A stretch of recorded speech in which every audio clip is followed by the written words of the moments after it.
हा जो आहे हा आपला एस टी पी मधील एच मॅक्स मॉडेल आहे. ह्यामध्ये हा कंट्रोलर येतो. या कंट्रोलरचा फायदा असा की जी मुवमेंट आहे लेफ्ट राईट परत रिव्हर्स सोडायची रिटर्न करायची ती सगळे एकाच पोझिशनमध्ये होऊन जाते. ही जी बॉडी येते ती पूर्ण ॲल्युमिनियम येते, त्यामुळे सडण्याचं जे प्रमाण आहे ते यात कमी राहतं. त्याच्यानंतर जो आपला म्हणजे ओळ्याला जी टर्नला जागा लागते यासाठी आपण दोन ऑप्शन दिलेत. हा आहे टर्न टेबल. याची टर्निंग रेडियस ह्या टर्न रेडियसपेक्षा खूप कमी राहते, म्हणजे जनरली तुम्ही 8 फुटामध्ये ओळू शकताय. ह्या ड्रॉबारमुळे काय होतं की तुम्हाला जो टर्निंग रेडियस आहे तो थोडासा किंचित जादा लागतो. यात जॉईंटमध्ये परत हे दोन प्रकार आहेत. हा येतो आपला रेग्युलर युनिव्हर्सल जॉईंट आणि हा आहे वाईड अँगल. वाईड अँगलचा फायदा एक की आपण 90 डिग्री पोझिशनमध्ये टर्न घेऊ शकतो. ऍक्च्युली याला म्हटलं जातं 90 डिग्री, पण टर्न घेताना तो आपण 70 डिग्रीपर्यंत घेऊ शकतोय. त्याच्यानंतर हा इथं एस टी पी येतो 65 LPMचा सिरॅमिक पिस्टन. याला ग्रेसिंग वगैरे करायची काही गरज राहत नाहीये.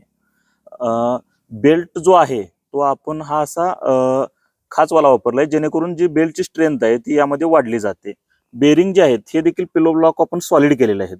म्हणजे इथं जी पोकळी आहे, समजा बाय चान्स एखादं सडन झटका वगैरे काय लागला तर बेरिंग इथून क्रॅक जायचे चान्सेस वाढले. त्याच्यामुळे हा आपण इथं सॉलिड पोर्शन केलेला आहे.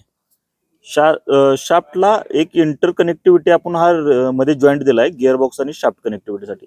त्याच्यानंतर हे दोन मिक्सर आपण राईट आणि लेफ्ट पोझिशनला टाकीचे दोन जे पार्ट आहेत आपले ते पूर्ण मिक्सिंग होण्यासाठी हायड्रोलिक पायपिंगचं कनेक्शन दिलेलं आहे.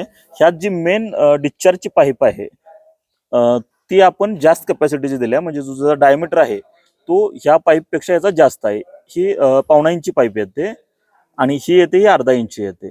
त्यामुळे जो डिस्चार्जचा लोड आहे तो एसटीपीवर कमी राहतो आणि पुरेपूर जेवढा एसटीपीतून डिस्चार्ज येतोय तो सगळा कंट्रोलरला वरती जातोय. त्याच्यानंतर इथं हा आपण 120 LPMचा फिल्टर वापरलेला आहे. ह्याचा प्लस पॉईंट काय आहे की जर समजा तुमच्या टाकीमध्ये औषध आहे आणि मिक्सर आपला फिल्टर जर चॉक ऑफ झाला तर तुम्ही चालू पोझिशनला हा नॉब ओपन करून तुम्ही फिल्टर मधला कचरा वगैरे काढू शकताय.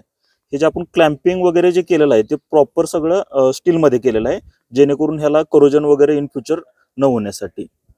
त्याच्यानंतर ही आपली टँक येते. ही टँक देखील पूर्ण म्हणजे व्हर्जिन मटेरियल पासून बनवलेली आहे. ह्यात 600 लिटर पाणी एक्झॅक्ट बसतं पूर्ण नेक लेवलला. त्याच्यानंतर ही चेस्ट दिलेली आहे आपण, ही पूर्ण हॉट डीप गॅल्वनाइज दिलेलं आहे. म्हणजे तुम्ही इव्हन 3-4 वर्ष 5 वर्ष जरी वापरली आणि ह्याला वॉश केलं तरी तुम्हाला ॲज इट इज न्यू मध्येच दिसणार.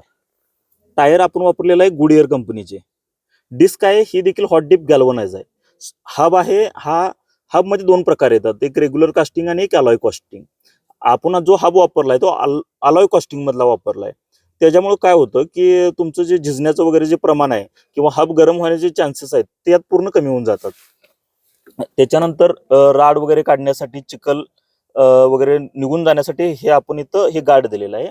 त्याच्यानंतर हा गिअरबॉक्स 2 स्पीड गिअरबॉक्स. ह्याचा फायदा काय होतो की तुम्ही ह्याची हवा कमी करू शकताय बंद आणि त्याच्यानंतर जास्त देखील करू शकताय. हा जो डोम आहे हा 304 स्टीलमध्ये आहे. ह्याचा डायमीटर आहे 26 इंची. यात 3 ऑप्शन आहेत, 26, 24 आणि 28.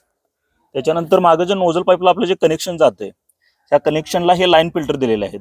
आणि समजा एक्स्ट्रा तुम्हाला जर काही हँडगननं खोडे वगैरे धुवायचे असतील तर त्यालाही अटॅचमेंट दिलेले आहे. त्याच्यानंतर इथं नोझल जे आहेत ते आपल्याकडे 2 कंपनीचे येतात. हा आहे अमेरिकन टीजेट आणि त्याच्यानंतर हा येतो M62 ब्रॅगेलिया. ह्या नोझलचं स्पेशालिटी काय, हा नॉब तुम्ही ऍडजस्ट करून जो स्ट्रोक आहे नोझलचा तो कमी जास्त ऍडजस्ट करू शकताय. ह्यामध्ये स्ट्रोक ऍडजस्ट करता येत नाही.